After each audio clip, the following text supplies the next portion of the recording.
고린도후서 8장 1절부터 9절까지의 말씀입니다. 이 시간 다 같이 일어나셔서 하나님 말씀을 경외하는 마음으로 말씀을 받들어 읽도록 하겠습니다. 형제들아, 하나님께서 마게도냐 교회들에게 주신 은혜를 우리가 너희에게 알리노니 환난의 많은 시련 가운데서 그들의 넘치는 기쁨과 극심한 가난이 그들의 풍성한 연보를 넘치도록 하게 하였느니라. 내가 증언하노니 그들이 힘대로 할 뿐 아니라 힘에 지나도록 자원하여 이 은혜와 성도 섬기는 일에 참여함에 대하여 우리에게 간절히 구하니 우리가 바라던 것뿐 아니라 그들이 먼저 자신을 주께 드리고 또 하나님의 뜻을 따라 우리에게 주었도다. 그러므로 우리가 디도를 권하여 그가 이미 너희 가운데서 시작하였은즉 이 은혜를 그대로 성취하게 하라 하노라. 오직 너희는 믿음과 말과 지식과 모든 간절함과 우리를 사랑하는 이 모든 일에 풍성한 것 같이 이 은혜에도 풍성하게 할지니라. 내가 명령으로 하는 말이 아니요 오직 다른 이들의 간절함을 가지고 너희의 사랑의 진실함을 증명하고자 함이로라. 우리 주 예수 그리스도의 은혜를 너희가 알거니와 부요하신 이로써 너희를 위하여 가난하게 되심은 그의 가난함으로 말미암아 너희를 부요하게 하려 하심이라. 아멘. 자리에 앉으시기 바랍니다. 기도하겠습니다. 하나님 아버지, 오늘도 이 성경 말씀을 통하여서 우리의 가르침을 주시고 우리를 새롭게 하시고 또 우리를 변화시키시는 주님이 이 시간 성령으로 우리 가운데 역사하신 줄 믿습니다. 우리 마음 가운데 조명하여 주시고 또 하나님 말씀을 밝히 깨달아 알 수 있게 도와주시고 또한 이 말씀을 통하여서 저희가 이 말씀에 따라서 순종하며 살아갈 수 있도록 성령께서 역사하는 시간이 될 수 있도록 도와주시옵소서. 예수 그리스도 이름으로 기도합니다. 아멘. 여러분 드라마나 영화를 많이 보시죠? 드라마 같은 거 볼 때 10부작이다, 10부작 드라마를 본다 이렇게 하면은 3화부터 본다던가 5화부터 갑자기 시청한다던가 그런 사람은 거의 없습니다. 왜냐하면은 처음부터 봐야만이 그 흐름을 알 수 있고 저는 문맥을 알아야, 배경을 알아야 장면 하나하나를 이해할 수 있기 때문에 드라마를 처음부터 보지 중간부터 보는 사람은 없죠. 물론 너무 많이 봤기 때문에 드라마를 너무 많이 봐서 이 다음에는 뭐 출생의 비밀이 밝혀진다든지 누가 배신한다 이런 걸 다 이제 예언자처럼 아는 사람도 있지만 대부분의 사람들이 이제 배경을 알고서 시청을 합니다. 마찬가지로 우리가 성경을 볼 때에도 한 본문을 볼 때 전후 문맥, 그리고 배경, 등장인물에 대한 설명 그런 것들을 우리가 어느 정도 공부를 해야만이 그 본문에 대해서, 말씀에 대해서 우리가 이해를 할 수가 있습니다. 그래서 오늘 우리가 설교를 듣기 전에 시작하면서 이 말씀에 대해서 이 배경이 무엇인지, 전후 문맥이 무엇인지 우리가 알 필요가 있는데요. 우리가 사도 바울의 사명에 대해서 생각할 때 먼저 떠오르는 것이 무엇입니까? 이방인들에 대한 선교죠. 많은 이방인들에게 가서 복음을 전하고 그곳에 교회를 세우는 것이 사도 바울의 사명이었습니다. 그래서 1차부터 3차에 이르기까지 사도 바울이 정말 많은 곳을 다니면서 넓은 지역을 다니면서 선교를 하고 교회를 세웠습니다. 그래서 2차 선교 여행 때 세운 교회가 바로 고린도 교회입니다. 그리고 마게도냐 지역에 많은 교회를 세웠어요. 데살로니가 교회, 베레아 교회, 그러한 교회들을 바울이 세웠습니다. 그 가운데서 바울이 자신이 개척한 교회마다 했던 일이 있었어요. 개척한 교회마다 바울이 헌금을 요구했습니다. 헌금을 요구하는데 자신의 어떤 생계를 유지하기 위해서 헌금을 요구한 것이 아니라 예루살렘 교회에 있는 교회를 돕기 위해서. 그 당시 예루살렘에 큰 기근, 큰 가뭄이 들어가지고 거기에 있는 성도들이 많은 어려움에 처해졌습니다. 배고픔과 굶주림과 가난 속에 수많은 성도들이 고통당하고 있었기 때문에 바울은 자신이 개척한 교회마다 헌금을 모금해서 그 예루살렘 교회로 운반하는, 전달하는 역할을, 그 사명을 감당하고 있었던 것이죠. 근데 이것은 단지 돈을 전달하는 의미만 가지고 있었던 것은 아니에요. 왜냐하면 예루살렘 교회에 있는 많은 유대인들의 경우에는 바울이 개척한 이방인들의 교회를 하나의 교회로 인정하지 않는 경향이 있었습니다. 왜냐하면 유대인들이 선민의식이 굉장히 강했기 때문이죠. 이방인들이 지금 하나님을 믿게 됐고 하나님의 자녀가 됐다고 하는데 우리는 그것을 인정할 수가 없다 라고 말하는 것이죠. 유대인만이 혈통적으로 하나님의 자손이고 백성이기 때문에 이방인들의 교회는 인정할 수 없다고 하는 사람들이 많이 있었습니다. 여전히 그리스도인들 가운데서도 그래서 이방인들도 율법을 행해야 구원받을 수 있고 할례를 받아야 구원받을 수 있다고 주장하는 사람들도 있었죠. 그래서 바울이 이 헌금을 모금해서 그 유대인 공동체, 예루살렘 공동체에 전달하는 것은 큰 의미를 가지고 있습니다. 그들이 만일 그 헌금을 받아들인다면, 이방인 공동체에서 모금한 헌금을 그들이 받아들인다면 그것은 곧 이방인 공동체, 그 교회를 하나의 교회로 인정하는 것이 된다는 것이죠. 그들의 재물, 그들의 돈을 함께 공유하고 나눈 것은 한 가족이 된다는 의미고, 이방인 공동체의 그리스도인들도 이제 예루살렘 공동체와 마찬가지로 하나님의 백성이고 한 가족이다, 신령한 가족이다 라고 인정하는 것을 의미했기 때문에 사도 바울은 이 헌금을 전달하는 일에도 굉장히 신경을 많이 쓰고 또 그것을 자신의 사명으로 여겼습니다. 그래서 바울이 개척한 대부분의 교회들은 바울이 주도한 이 헌금 사역, 이 모금의 사역에 아주 잘 동참을 했어요. 그런데 유독 고린도 교회는 이 일을 시작했다가 잠시 멈추게 됐습니다. 고린도 교회를 지도하고 있던 그 교역자들, 그 사람들이 사도 바울에 대한 비방을 일삼았기 때문이죠. 사도 바울은 믿어서는 안 된다. 사도 바울이 진짜 예수님의 사도냐? 우리는 그걸 믿을 수가 없다. 사도 바울은 말도 잘 못하고 너무 가난하고 늘 고난받고, 봐라, 사도 바울이 예수님의 사도라고 믿을 수 있겠느냐라고 말하면서 그들을 미혹했던 것이죠. 그래서 고린도의 교회들이 사도 바울에 대한 신뢰를 잃어가게 됐습니다. 그래서 헌금에 대한 사역도 이제 중단되게 되었던 것이죠. 그래서 바울이 직접 찾아가기도 하고 눈물의 편지로 호소하기도 하면서 고린도 교인들이 회개하기를, 자신을 다시 받아주고 신뢰하기를 호소했던 겁니다. 그래서 다행히 근데 고린도 교인들이 바울의 그 호소를 듣고 회개를 했어요. 그것이 지난 시간에 살펴본 고린도후서 7장에 고린도 교인들의 회개 그 장면이 나오는 것이죠. 그래서 바울은 다시 고린도 교인들이 마음이 자신을 향해서 열린 것을 확인하고 이전에 시작했던 헌금의 일을 다시 시작하자라고 말하고 있는 것입니다. 그것이 오늘 6절의 말씀인데, 6절을 보시면 그러므로 우리가 디도를 권하여 그가 이미 너희 가운데서 시작하였은즉 이 은혜를 그대로 성취하게 하라 하였노라. 하나님의 은혜로 시작된 이 헌금의 사역을 다시 성취하자라고 바울이 말하고 있는 것이죠. 오늘 본문은 우리가 흔히 알고 있는 헌금에 대한 이야기만은 아닙니다. 우리가 헌금이라고 생각할 때 바로 머릿속에 떠오르는 것은 예배 시간에 헌금 바구니를 돌리면서 헌금 봉투를 거기에 집어넣는 그런 행위를 우리가 먼저 떠올리게 되는데, 오늘 본문을 보면 헌금이라는 단어는 사실 찾아볼 수가 없어요. 대신에 어떤 단어가 있습니까?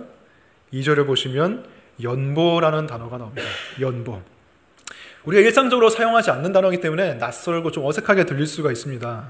그런데 여기서 연보라는 단어가 예루살렘 교회에 보내는 구제 헌금이라는 단어의 그 뜻이기 때문에 오늘 본문의 의미를 그냥 헌금에 대한 의미로 축소시키는 경향이 있습니다. 하지만 여기서 오늘 본문에서 말하고자 하는 것은 헌금을 넘어선 연보에 해당하는 거거든요. 연보란 무슨 뜻인가?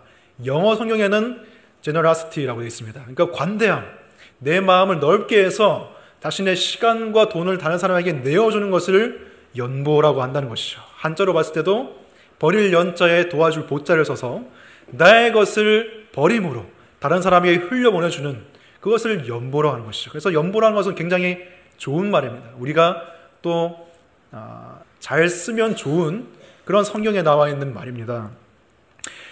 그래서 오늘 이 연보라는 단어를 많이 사용할 텐데, 이 연보라는 단어가 낯설게 들릴지 몰라도 이 뜻을 잘 이해하고서 여러분들이 들어주셨으면 좋겠어요.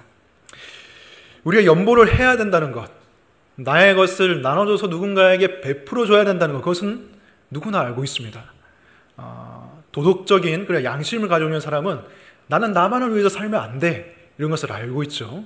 그런 것을 부모님이나 학교에서 배워서 알고 있습니다. 특별히 또 종교인들 같은 경우에는 그런 것을 마땅히 해야 되는 자신의 사명으로 여기고 있기 때문에 그런 부담감을 가지고 있어요. 내가 연보를 해야 된다, 누군가를 도와줘야 된다, 라는 부담감을 가지고 있습니다.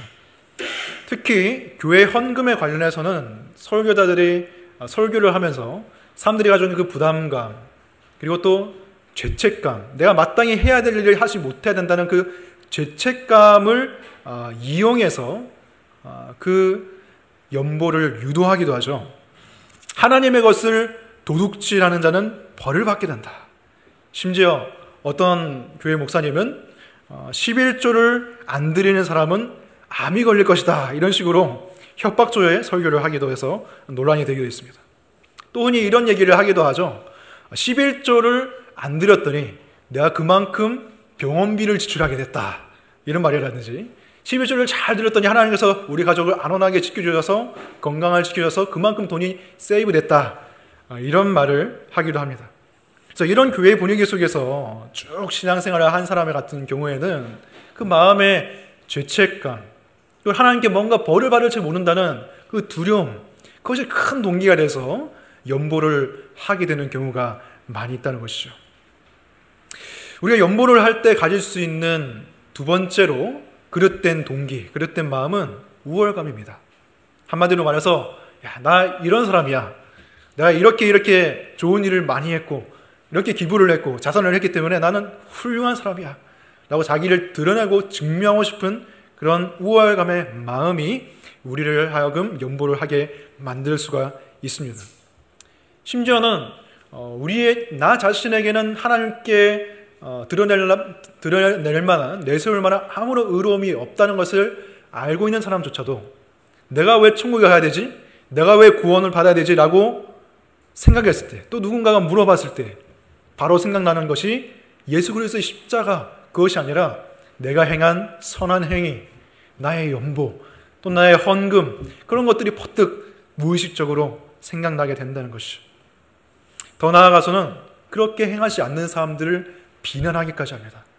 나는 이렇게 많이 헌금하고 나는 이렇게 많이 연보하고 기부하고 좋은 봉사를 많이 하는데 왜 당신은 그렇게 하지 않습니까? 라고 하면서 다른 사람을 비난하는 근거가 되기도 하죠. 자신이 원래 고난받아 마땅한 죄인이라는 생각은 전혀 하지 않게 됩니다. 죄책감과 두려움, 그리고 이 우월감, 이 모든 동기는 사실 같은 뿌리를 가지고 있습니다. 이 모든 것이 사실 자기를 위한 것이, 다 나를 위한 것이라는 그런 공통점을 가지고 있습니다. 자신을 드러내고 의를 쌓고 우월감을 가지는 것도 자기를 위한 것이고, 죄책감을 피하고 두려움을 피하는 것도 사실 자기를 위한 것입니다. 이 연보를 자기를 위해서 하게 된다는 것이죠. 우리를 둘러싸고 있는 문화도 이렇게 말합니다. 돈을 많이 벌어서 너가 먹고 싶은 거 먹고 입고 싶은 것을 입고 너가 원하는 집에 살고 원하는 곳에 가서 여행을 하고 그리고 적당히 봉사를 하고 적당히 사회 정의에 신경 쓰는 척해라. 그러면 너는 참 훌륭하게 보일 것이다. 넌 참 교양 있는 사람으로 여겨지게 될 것이다 라고 말합니다. 얼핏 들으면 아무 문제 없는 것처럼 보이지만 이 모든 문장 하나하나 사실 다 자기중심적이라는 것이죠. 이것이 일반적으로 가지고 있는 사람들의 연보에 대한 생각일 수 있습니다. 그렇다면 성경은 연보에 대해서 어떻게 말하고 있는가? 바울은 먼저 고린도 교회에 연보를 요청하면서 마게도냐 교회의 모범적인 사례를 들고 있습니다. 바울이 개척한 마게도냐 교회가 어떤 식으로 연보를 했는가에 대해서 말해주고 있어요.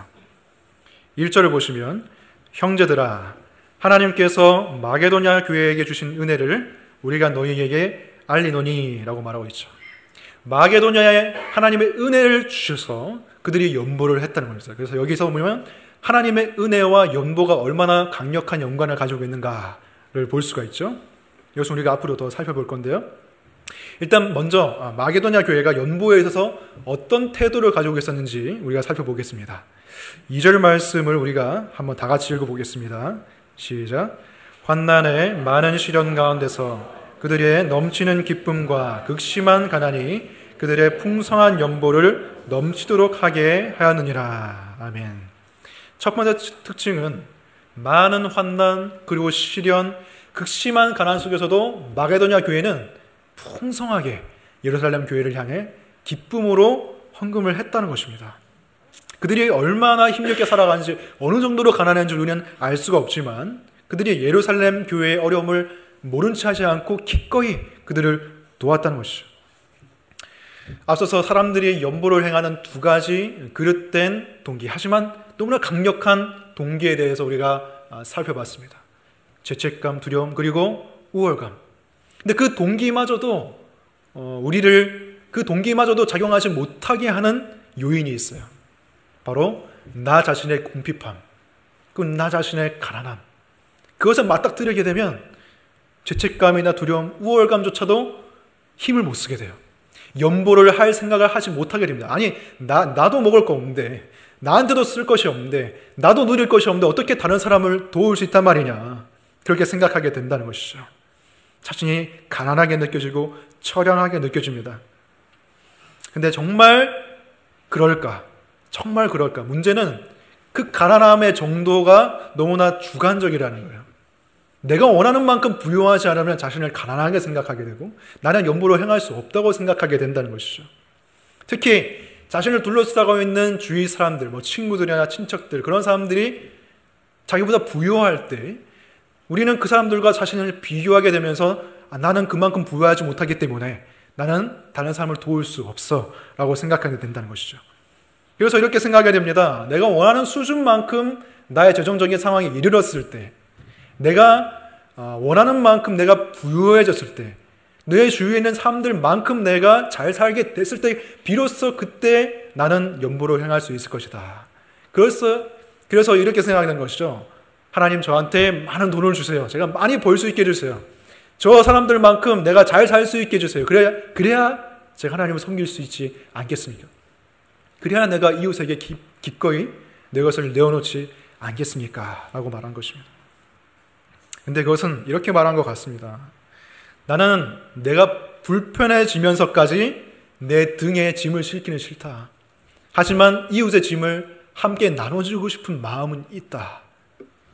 모순적이죠. 이웃의 짐을 나눠주려면 그것을 내 등에 져야 됩니다. 내 불편함을 감수해야 됩니다. 그것이 바로 희생이죠.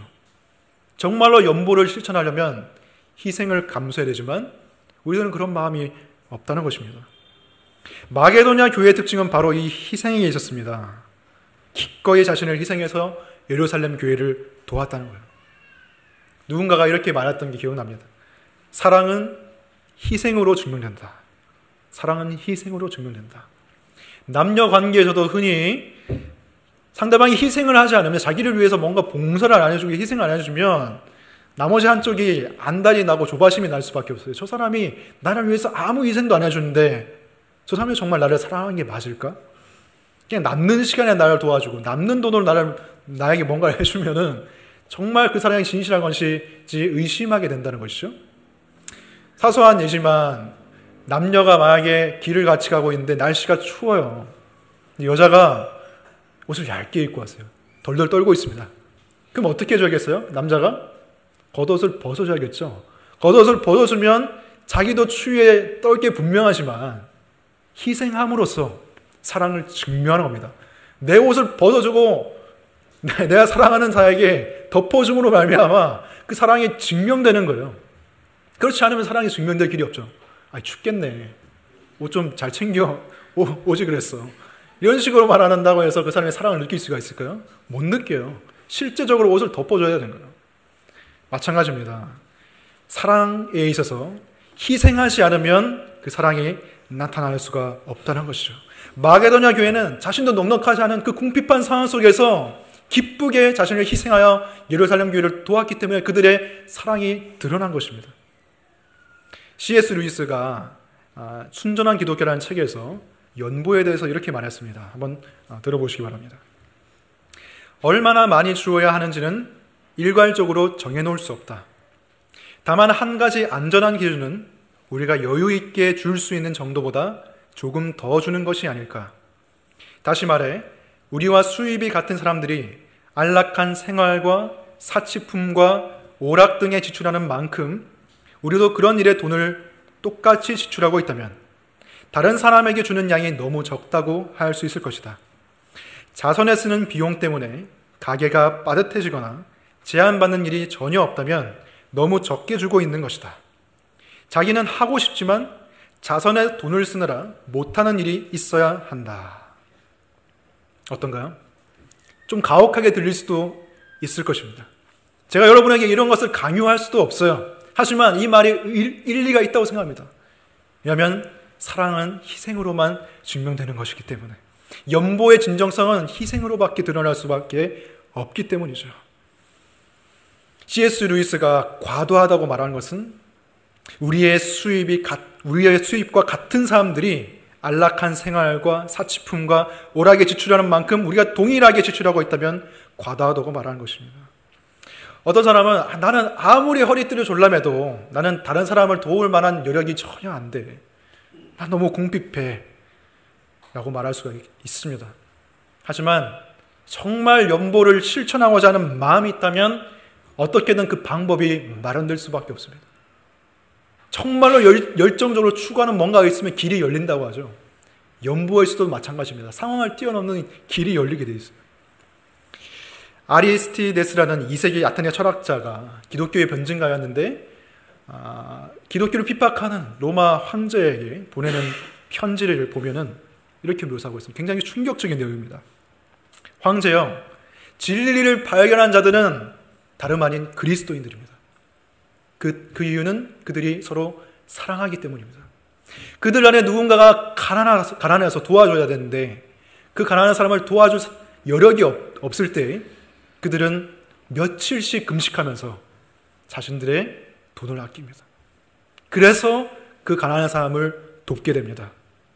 이런 방식으로 그들이 선행을 베풀지만 다른 사람들에게 자신의 선행을 큰 소리로 알리지 않습니다. 오히려 누구도 그 사실을 알아채지 못하도록 마치 진귀한 보석을 발견한 것처럼 선행을 숨깁니다. 이것이 초대교회 성도들이 연보를 행하는 방식이었어요. 자신도 가진 것이 없어서 자신한테서 쓸 것이 없는 그 상황 속에 처했을 때는 며칠씩 금식하면서 남을 도왔다는 거예요. 아마 마게도냐 교회도 이렇게 했을지도 모릅니다. 여러분들이 이렇게까지 하라고 말할 수는 없지만, 하지만 어쩌면 이것이 하나님께서 원하는 것이 아닐까? 이것이 하나님께서 원하시는 금식의 모습이 아닐까?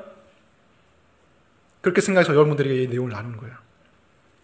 이사야 58장 6절에서 7절을 보시기 바랍니다. 내가 기뻐하는 금식은 흉악의 결박을 풀어주며 멍에의 줄을 끌어주며 압제당하는 자를 자유하게 하며 모든 멍에를 꺾는 것이 아니겠느냐. 또 줄인 자에게 내 양식을 나누어주며 유리하는 빈민을 집에 들이며 헐벗은 자를 보면 입히며 또 내 고륙을 피하여 스스로 숨지 아니한 것이 아니겠느냐. 어떤 분들은 금식 기도를 해본 경험이 있을 것입니다.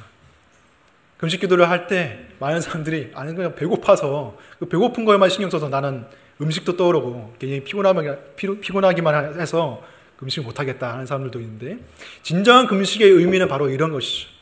많은 사람들도 금식도 자기를 위해서 하는 금식이 많습니다. 하나님께 뭔가를 얻어내기 위해서. 하지만 성경이 말하는 금식은 남을 위한 금식, 나의 가난한, 나의 수고스러움, 나의 금식을 통해서 누군가 대신 밥을 먹게 해주는 것.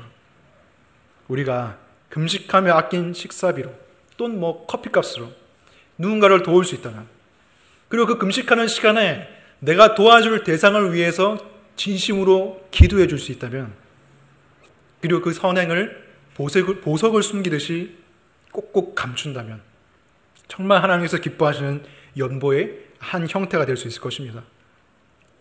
마게도냐 교회가 행한 연보의 두 번째 특징은 그들이 이것을 자원하는 마음으로 행했고, 바울에게 자신들이 그 연보에 참여할 수 있게 해달라고 간절하게 부탁했다는 것입니다. 3절과 4절 말씀 보겠습니다. 3절과 4절 말씀 같이 읽겠습니다. 시작.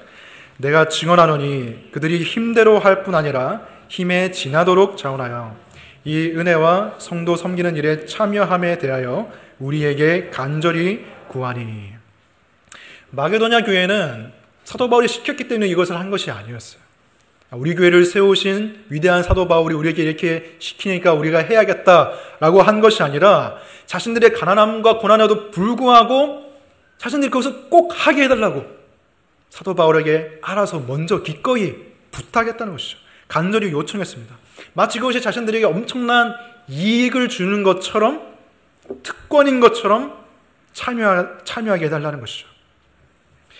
일반적인 생각으로는 우리가 그것을 이해할 수 없지만 그들이 정말로 예루살렘 교회를 위해서 헌금하는 것을 기쁨으로 특권으로 여겼다는 거예요. 어떻게 그런 일이 있을 수 있을까? 극심한 가난과 한난 속에서 어떻게 그들이 누군가를 위해서 자신의 것을 떼어주는 것을 특권으로, 기쁨으로 여길 수가 있었을까? 5절 말씀을 보시기 바랍니다. 5절 말씀을 보시면 우리가 바라던 것뿐 아니라 그들이 먼저 자신을 주께 드리고 또 하나님의 뜻을 따라 우리에게 주었도다 라고 말하고 있습니다. 뭐라고 말하고 있습니까? 바울에게 주기 이전에 누구에게 자기 자신을 줬다고 합니까? 하나님께 자기 자신을 드렸다고 말합니다. 이들은 자신의 모든 것이 하나님께로부터 왔고 자신의 모든 것이 하나님의 것이라는 것을 알고 있었어요. 하나님의 주권을 강하게 고백하는 자들이었습니다. 모든 것이 하나님의 것입니다. 나의 몸과 나의 마음과 나의 영혼까지도, 내 모든 재산까지도 다 하나님의 것이니 하나님의 뜻대로 써주세요. 이런 마음을 가지고 있던 자들이 마게도냐 교인들이었기 때문에 기꺼이 기쁨으로 자신의 것을 드릴 수 있다는 것이죠. 사도행전 4장 32절 보면 초대교회가 자신의 재산을 어떻게 생각했는지 알 수 있습니다. 믿는 무리가 한 마음과 한 뜻이 되어 모든 물건을 서로 통용하고 자기 재물을 조금이라도 자기 것이라 하는 이가 하나도 없었더라. 우리가 가지고 있는 것들 중에서 어떤 것도 나의 것이라고 주장할 수 있는 게 없습니다. 사유재산 제도를 우리가 인정하고 있지만 영적인 측면을 봤을 때 사유재산이라는 것은 없다는 것이죠. 다 하나님의 것이다 라고 우리가 고백해야 된다는 것입니다. 그렇기 때문에 하나님께서 주신 것으로 하나님의 일을 위해 쓸 수 있다는 것이 마게도냐 교인들에게는 기쁨이고 특권이었습니다. 우리는 뭔가를 소유하고 내가 뭔가를 가지는 것만이 특권이라고 말하는 세대 가운데 살아가고 있습니다. 좋은 아파트에 사는 것이 특권이다. 좋은 차를 타는 것이 특권이다. 명문대에 진학하는 것이 특권이다. 좋은 기업체에 취직하는 것이 특권이다 라고 말하죠. 하지만 크리스천의 진정한 특권은 다른 데 있습니다. 우리가 하나님의 소유가 되는 것이 바로 특권입니다. 내가 뭔가를 소유하는 것 이전에 하나님이 나를 소유하셨다는 것이 바로 우리의 진정한 특권이라는 것이죠. 그리고 우리가 그것을 믿고 우리의 것을 하나님께 그리고 이웃에게 나누어 줄 때, 연보를 실천할 때 우리의 소유를 나눠줄 때 우리는 더욱더 나 자신이 하나님의 소유됐다는 것을 체험할 수가 있습니다. 내 것을 나눠줄 때 비로소 나는 정말로 하나님의 자녀됐구나, 내가 그리스도인이구나 라는 것을 경험할 수 있다는 것입니다. 그 확신이 더 마음 가운데 자리 잡게 된다는 것입니다. 예수님께서 말씀하시기를 주는 것이 받는 것보다 복이 있다. 사도행전 35절에 나와 있습니다. 내가 소유하는 것보다 내 소유를 나눠주는 것이 더 복이 있고 특권이고 기쁨이란 것이죠. 자신의 것을 나눠주는 사람만이 누릴 수 있는 독특한 기쁨이 있습니다. 무언가를 얻고 내가 원하는 것을 가지는 그 기쁨도 있지만 나눠주는 기쁨은 그것보다 더 크고 종류가 아예 다른 기쁨이라는 것이죠. 여러분들도 그러한 기쁨을 크고 작게 누려봤을 거라고 생각해요. 낙담한 친구에게 밥을 사줬을 때 따뜻한 마음이 나한테도 다가오게 되죠. 헌혈을 했을 때, 자원봉사를 했을 때 뿌듯한 그 보람찬 마음이, 기쁨이 느껴지게 됩니다. 나의 것을 나눠줬을 때 비로소 알게 되는 또 다른 종류의 기쁨이 비밀스럽게 내 마음 가운데 찾아오게 된다는 것이죠. 마게도냐 교인들은 그 기쁨의 비밀을 알고 있던 사람들이었습니다. 그렇기 때문에 이 기쁨에 우리도 참여하게 해주세요. 이 기쁨의 연보의 이 사명에 우리도 감당할 수 있게 해주세요. 바울에게 부탁했던 거예요. 간절하게. 바울은 이 마게도냐 교회의 모범적인 사례를 들면서 고린도 교회 사람들에게 요청하고 있어요. 7절을 보시면 오직 너희는 믿음과 말과 지식과 모든 간절함과 우리를 사랑하는 이 모든 일이 풍성한 것 같이 이 은혜에도 풍성하게 할지니라. 고린도 교회는 믿음과 말과 지식에 뛰어난 사람들이었습니다. 많은 은사를 소유하고 있었습니다. 성령의 많은 은사들을 누리고 있었어요. 방언과 예언과 치유와 기적, 지식, 언변, 이러한 것들을 풍성하게 가지고 있던 교회가 고린도 교회였습니다. 하지만 바울이 봤을 때 이들이 거기에는 풍성하지만 연보에는 풍성하지 않았다는 거예요. 8절에 보면 그것을 더 명확하게 말하고 있습니다. 내가 명령으로 하는 말이 아니요 오직 다른 이들의 간절함을 가지고 너희의 사랑의 진실함을 증명하고자 함이로라. 이들의 믿음, 이들이 하나님의 은혜, 은사를 충만히 받았다는 그것이 어떻게 증명될 수 있다고 말합니까? 그들에게 아무리 많은 은사가 있다 하더라도 이 교회에 연보가 없으면 이 교회는 죽은 교회다. 그 믿음을 어떻게 증명할 수 있겠냐? 바울이 고린도 교회에게 돌려서 말하고 있는 거예요. 바울은 동시에 많은 신앙인들에게 말하고 있습니다. 우리가 아무리 교회의 문화에 익숙해지고 아무리 성령적인 지식이 많아지고 아무리 내적인 어떤 믿음 그것을 많이 느낀다고 해도 아무리 말을 잘한다고 해도 연보의 삶이 나타나지 않는다면 그 사람이 과연 영적으로 성숙해졌다고 말할 수 있을까? 그 사람이 정말 그리스도인이라고 말할 수 있을까? 감리교회의 창시자 존 웨슬리가 이런 말을 했습니다. 주머니 속의 지갑이 회개하지 않은 사람의 그 회개, 그것은 믿을 수가 없다. 주머니 속의 지갑이 회개하지 않은 사람의 회개는 믿을 수가 없다고 말했습니다. 예수님도 같은 맥락에서 얘기를 하셨죠. 마태복음 19장을 보시면 한 부자 청년이 예수님께 찾아와서 묻습니다. 예수님, 제가 어떻게 해야 영생을 얻겠습니까? 어떻게 해야 구원을 얻겠습니까? 예수님께서 말씀하시죠. 계명을 지켜라. 부자 청년이 갸우뚱하면서 말합니다. 선생님, 저는 어렸을 때부터 이것을 다 지켰습니다. 간음하지 않았고 살인하지 않았고 남의 것을 도둑질하지 않았습니다. 부모를 공경했습니다. 그러자 예수님께서 뭐라고 말씀하십니까? 마태복음 19장 21절 보시면 내가 온전하고자 할진대 가서 내 소유를 팔아 가난한 자들에게 주라. 그리하면 하늘에서 보화가 내게 있으리라. 그리고 와서 나를 따르라. 이 말을 들은 청년이 어떤 반응을 보였습니까? 근심하면서 돌아갔습니다. 이 청년도 종교적으로 뛰어난 인물이었고 도덕적으로 뛰어난 인물이었지만 지갑의 회개가 없었다는 거예요. 예수님 봤을 때 그가 가지고 있는 돈이 우상이었다는 거예요. 그 우상을 버리지 못했기 때문에 진정한 회개가 일어나지 않았다고 예수님께서 말하고 계신 것이죠. 우리가 가지고 있는 소유는 자연스럽게 우리가 생각하는 구원이라는 것에 흘러가게 되어 있습니다. 구원이 무엇입니까? 나에게 진정한 만족을 주는 것, 나에게 진정한 삶의 의미를 주는 것, 내가 정말 기쁘게 여기는 것, 나의 삶의 가치를 주는 것, 거기에 나의 시간, 나의 돈, 그것이 자연스럽게 흘러갈 수밖에 없어요. 근데 이 소유가 나에게, 나의 이익을 위해서 흘러가는 그 물결이 너무나 세서 우린 그것을 거슬러 올라가기가 너무나 힘들죠. 너무나 자연스럽게 내 소유의 물결은 나를 위해서만 흘러가게 됩니다. 내가 섬기는 우상을 위해서, 내가 생각하는 가짜 구원을 위해서 그것이 흘러가게 될 수밖에 없다는 거예요. 우리의 죄가 너무나 강하기 때문에. 어떻게 우리가 이 물줄기를 바꿀 수 있을까? 우리가 어떻게 이 방향을 틀어서 이 방향이 하나님과 이웃을 향해서 흘러가도록 만들 수 있을까요? 마게도냐의 모범을 바울이 제시했습니다. 너무나 훌륭한 본목이지만 그 모범 자체는 고린도 교인들의 마음을 바꿀 수가 없었어요. 더 나아가서 고린도 교인들은 그 자체가 좀 기분 나빠질 수도 있습니다. 우리 교회를 왜 딴 교회랑 비교해? 이런 마음이 들 수가 있어요.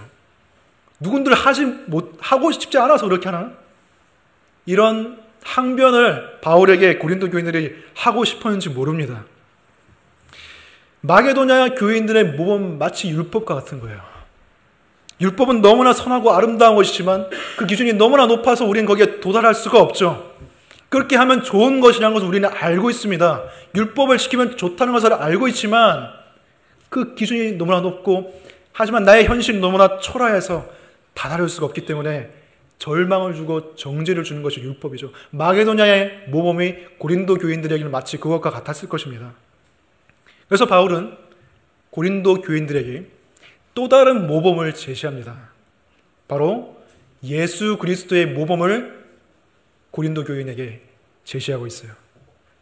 9절을 보시기 바랍니다. 우리가 9절을 함께 읽어보겠습니다. 시작. 우리 주 예수 그리스도의 은혜를 너희가 알거니와 부요하신 이로써 너희를 위하여 가난하게 되심은 그의 가난함으로 말미암아 너희를 부요하게 하려 하심이라. 아멘. 마게도냐 성도들의 모범도 너무나 뛰어난 것이고 너무나 훌륭한 것이지만 예수 그리스도의 모범은 이보다 더 뛰어난 것이었습니다. 그리스도께서는 자신의 목숨을 우리를 위해서 바치셨습니다. 십자가에 죽으시기까지 우리를 위해서 희생하셨다는 것이죠. 그 희생을 어느 누구에게 비길 수가 있겠습니까? 예수님께서는 십자가에서 자신의 모든 것을 내어주시면서 우리를 위해서 희생하셨다는 거예요.